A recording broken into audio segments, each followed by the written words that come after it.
1808, Mascara. Dans une modeste demeure, naît Abdelkader ibn Mouhyiddin. En lui, le sang des marabouts, l'esprit des poètes et l'âme des guerriers se mêlent dès le berceau. Dès l'âge de 5 ans, Abdelkader récite le Coran par cœur. Dans les zaouïas de la région, il grandit entre spiritualité, calligraphie et équitation berbère. À 15 ans, il part pour Oran puis Fès au Maroc. Là, il étudie la théologie, la logique, la médecine, la poésie, devenant un érudit respecté avant même ses 20 ans. 1830, la France débarque à Sidi Ferruc, l'Algérie tremble, le dey d'Alger abdique, le peuple regarde vers l'ouest et vers Abdelkader, alors âgé de 22 ans. 1832, à la mosquée de Mascara, les tribus prêtent serment. Abdelkader est proclamé émir. Il ne tremble pas, il accepte le destin avec humilité et feu intérieur. À peine désigné, il crée un État, justice islamique, impôts équitables, armée régulière, diplomatie, un rêve d'ordre face au chaos colonial. 1832, bataille de Sig. L'émir défait les troupes françaises. Les tribus chantent son nom. L'Europe découvre ce jeune stratège insaisissable.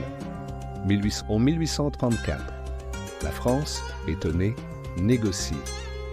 Le général des Michels signe avec Abdelkader, reconnaissance partielle. Mais la paix ne durera pas. Mascara devient capitale.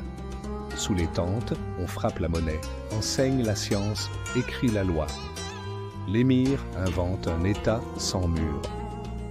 En 1835, la France attaque et écrase l'armée coloniale à la Macta.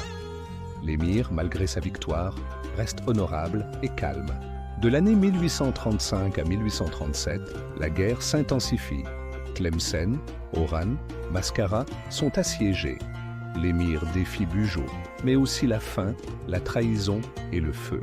En 1837, nouveau traité. La France reconnaît l'autorité d'Abdelkader sur 2/3 de l'Algérie. Une paix fragile, mais une victoire diplomatique. Il ouvre des écoles, fait traduire des ouvrages, développe l'agriculture, forge des canons. Le sabre et le livre marchent ensemble. 1840. Bugeaud revient. Tactique de la terre brûlée, massacre, exil.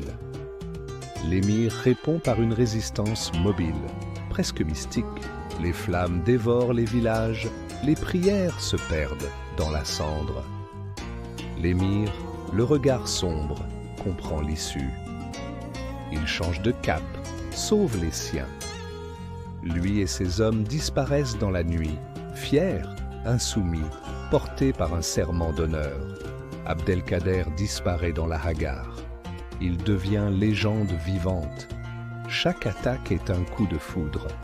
Chaque fuite, une victoire d'esprit. 1843. La Smala, capitale mobile de l'émir, est attaquée par surprise à Taguin. Femmes, enfants, manuscrits, tout est pris. Un coup dur, mais l'espoir ne meurt pas. Même sans Smala, il refuse de plier. Ses fidèles forment des cercles de résistance. Il devient un symbole. L'homme vaut plus que ses biens. 845. L'émir cherche refuge au Maroc. Le sultan l'aide, puis le livre aux Français sous pression. Le monde arabe est silencieux. L'émir, lui, reste digne. Décembre 1847. Il se rend à la Mauricière à Sidi Ibrahim pour épargner son peuple. Non par faiblesse, mais par grandeur. L'épée se rend, l'honneur reste. La France avait promis l'exil en Orient, mais l'émir est enfermé à Toulon, puis Pau, puis Amboise. Prisonnier, mais jamais vaincu. Même en prison, il enseigne, écrit, pardonne. Les gardiens l'écoutent comme un sage. L'ennemi devient élève. Il transforme la geôle en madrasa. Il rédige des traités sur la guerre juste, l'islam et la dignité. Chaque mot écrit vaut une victoire. L'émir devient philosophe prisonnier. 1852, Napoléon III le libère.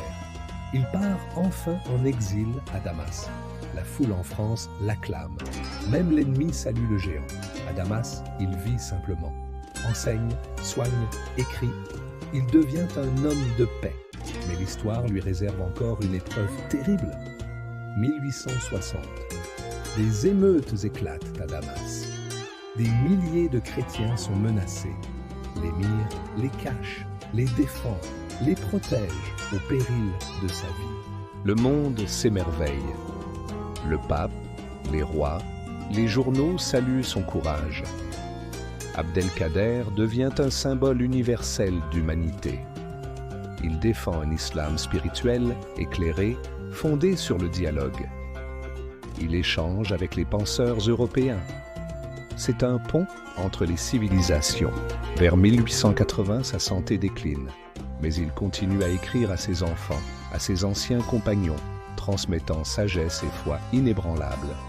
26 mai 1883, Damas s'arrête. Abdelkader meurt à 75 ans. Le lion est tombé, mais l'écho de ses pas résonne encore. Le monde entier rend hommage. Sa dépouille repose à Damas, mais son nom vit, plus fort que les pierres, plus haut que les drapeaux. L'émir laisse des écrits sur la foi, la tolérance, la justice. Ses idées traversent les siècles. Un islam de lumière, pas de guerre.